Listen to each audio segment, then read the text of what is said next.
So let me say that again, Jesus. Sorry.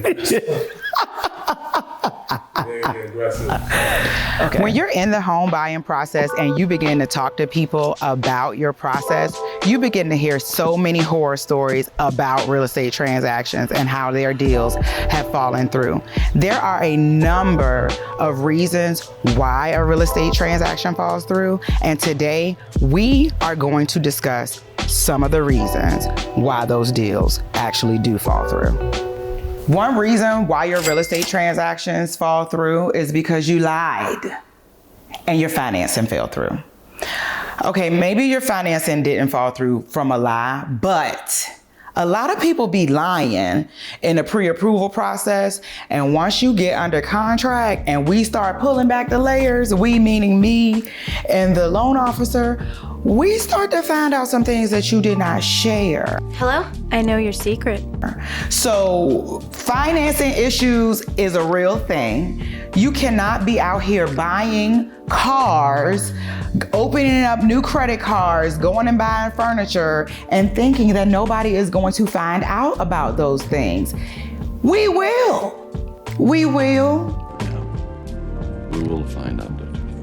The underwriter does a thorough review of your credit report prior to you going through the loan process. If they see credit inquiries and they say, hey, we see this inquiry to Ashley Home, did you get some new furniture? And you say no, but then at the end of your transaction, when they do a soft pull of your credit to make sure everything is still copacetic, and they see the new Ashley Furniture account is showing on your bill now, they know that you lied.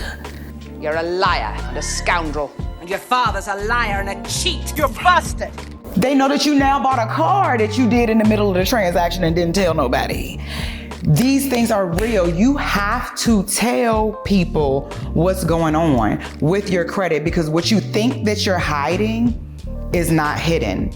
Even when it comes to your taxes, you can hand over a tax return and say, hey, we filed our taxes and we're good to go. Did you know that the lender actually pulls your tax transcript from the IRS? And that is how they find out if you did or did not file your taxes. And they compare the ones that you sent to the transcripts to see if they match? Yeah, they do. So I need you not to lie. Tell the people the truth. Now, don't give them nothing they ain't asked you for. But if they ask you, tell them the truth, because more than likely they will find it out in the end. So very first reason, the number one reason why people's real estate transactions fall through is because of financing issues. I'm not gonna just say because you lied, because some people don't be lying. They just don't know, right? So first reason is financing issues.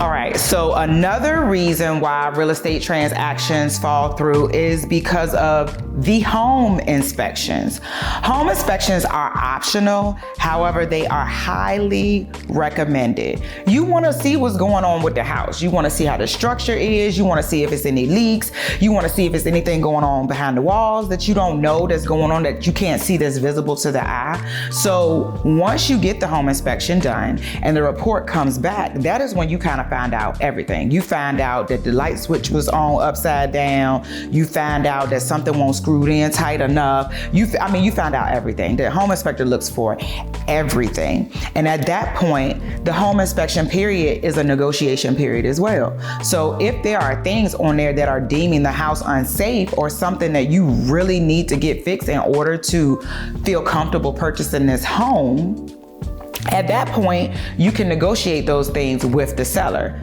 Now, if the seller doesn't want to budge and they're saying, we're not doing it, we're not fixing it, then at that moment, depending on how you wrote your contract, right? That's why it's important to have an agent that will go over the contract with you and can explain what's going on in this contract so that you understand what you're submitting and what you're signing.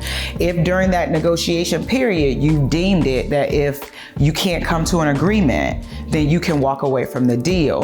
Then you're able to walk away if the seller is not able to fix things that are deemed safety issues. Now, if you're saying, hey, seller, the light switch is upside down, I mean, a seller may not fix that, right? And it's not that hard for you to do. You can get somebody coming here. It's not gonna burn the house down. It's not gonna cause like a huge issue.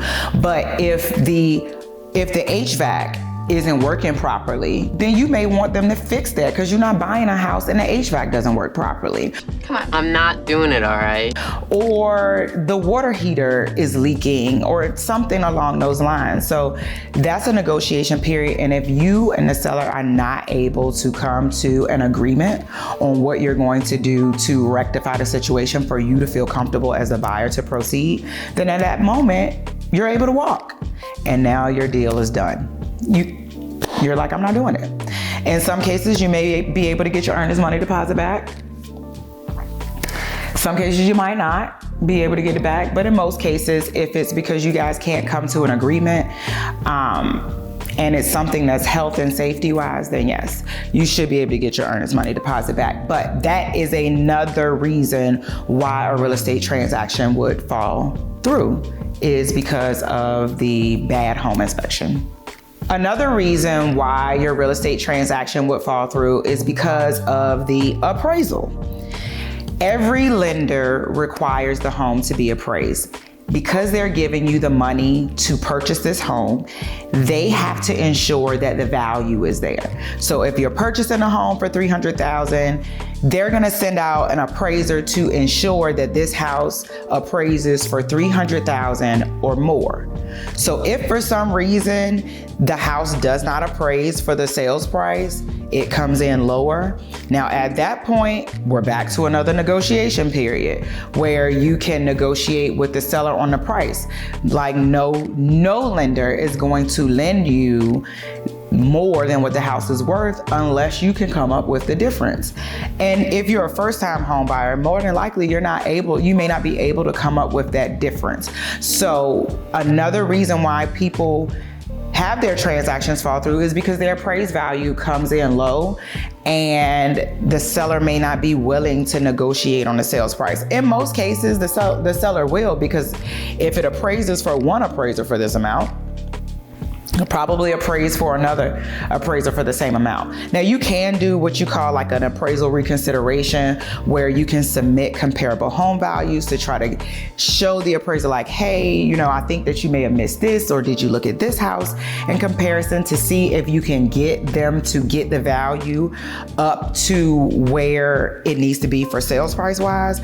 But if for some reason the appraiser is stuck on, no, this is what I think that is valued at, and the seller is not willing to lower the price, then the deal is done. And now we have no deal. So that's another reason why some real estate transactions come through or fall through: bad appraisals.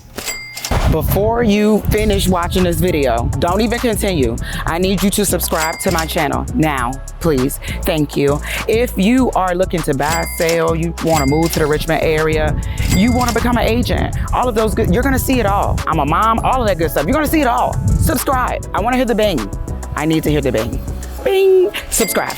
Thank you. All right. So another reason why the real estate transaction could fall through for you is title issues. Once you get in the home buying process, you will discover, right?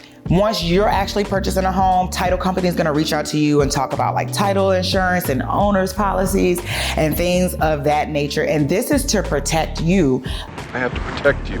Later on when you go to sell your house. So let's say you're a buyer, you're purchasing a home from a seller. Seller may not have gotten a title policy. Seller may not be protected, and something comes up with the title on the seller side. Let's just say that the seller is attempting to sell the house for a deceased family member, and they, as a seller, believe that they have ownership in the house. However, once title is pulled from you, from your title company as the buyer, it is now discovered that somebody else is the deeded owner, maybe the deceased person, and the deceased person didn't have a will, and the person trying to sell it thought that they could, but they really have no rights to the house because maybe the deceased person has kids or a spouse or things like that. So title issues like that pop up during the home buying process, usually on the seller side.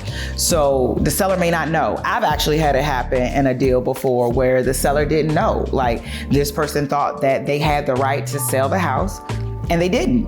And we didn't find out until the buyer was trying to purchase a house and got the title work in, and we noticed that the person that was trying to sell it didn't have, their name wasn't on title. They were the executor, or excuse me, they were the administrator of the estate of the deceased, but they were not the executor. So title issues are a thing. You're right about that. And from that situation, for me as a listing agent, I actually learned something from that. So as a listing agent, doing your due diligence to make sure that the deemed seller is the seller, especially when it comes to properties that are inherited through death, right? So if for some reason you're in a situation where that wasn't done, that due diligence wasn't done, you as the buyer are now in a sticky situation because the person that's probably trying to sell this house doesn't even have the right to sell it.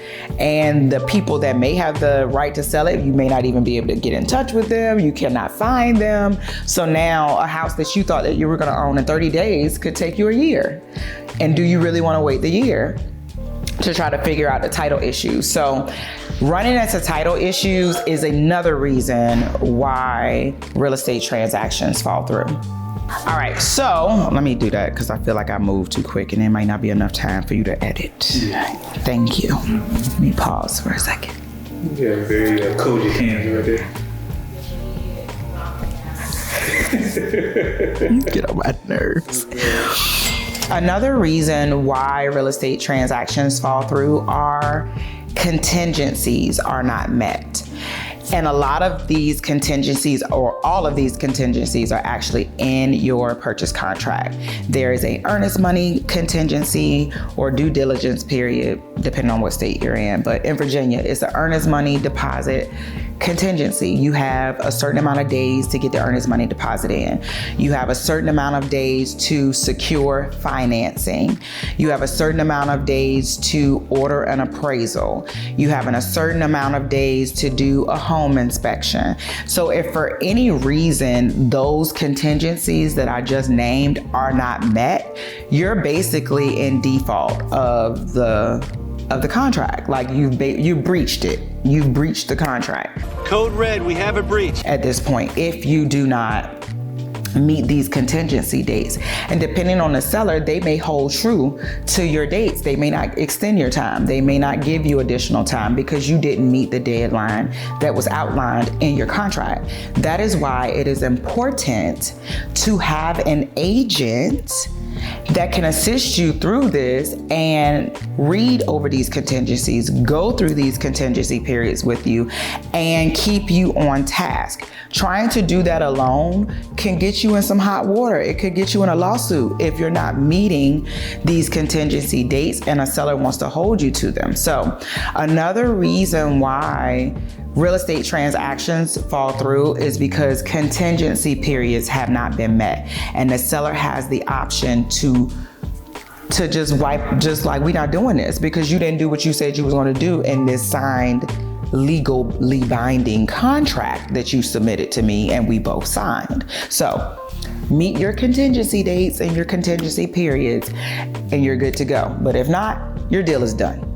You're screwed. The last reason why a real estate transaction would fall through is cold feet.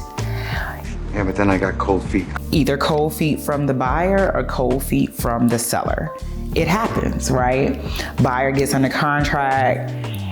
They've met all of the contingencies as far as earnest money deposit. They've ordered an inspection, and they may not have even gotten to the inspection date, but they paid their earnest money deposit or haven't even paid it yet. And they're like, I can't do it. And oftentimes that happens after you go under contract and then you start talking to other people and other people get in your ear. and convince you that what you're doing isn't right or you shouldn't get this house or whatever the case may be. I'm just throwing that out there to be a little bit messy, but that might not be really why you get cold feet, right? Don't be messy. But it happens. It happens a lot. That's why you shouldn't tell everybody what you're trying to do, but I digress.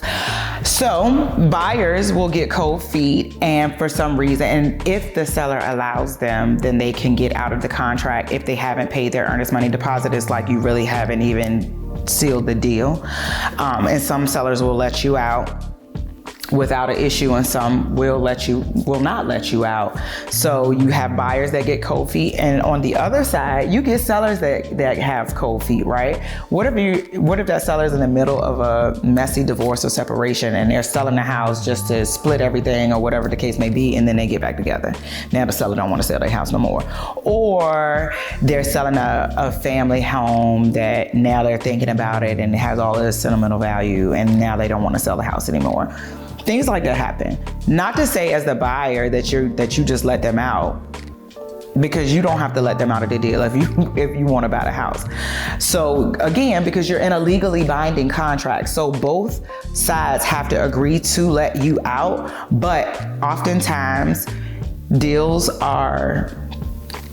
fall through because the buyer didn't want to do it anymore or the seller didn't want to do it anymore. Now, as a buyer and or a seller, I don't recommend you to wake up one day and decide that that's what you want to do, because it's not easy, because you don't know who you're dealing with on the other side. You could end up in a lawsuit and it may cost you a little bit more than just to keep on going. But another reason why, or the last reason why, real estate transactions will fall through is because one, either the buyer or the seller has cold feet, and either the buyer or the seller allows the deal to end because of the cold feet. So keep your feet warm. Do me a favor, go sit by the radio and stay warm, okay? So when you hear the real estate horror stories, you really don't know all that happened for it to be a horror story. It could have been because people lied. It could have been because some things just happened that they didn't know that was gonna happen. There are a number of reasons why real estate transactions will fall through. Don't let that hinder you from buying a home because of the horror story. Everybody's story is different. Everybody's situation is different. Everybody's house that they buy is different. It's different for everybody. If buying a home and even selling a home is something that you want to do, then I desire to be your realtor. I want to help you do that. And we're going to X out all of the horror stories and try to make it as pleasant as possible. As pleasant as me. So you felt that one? I did, because they be lying.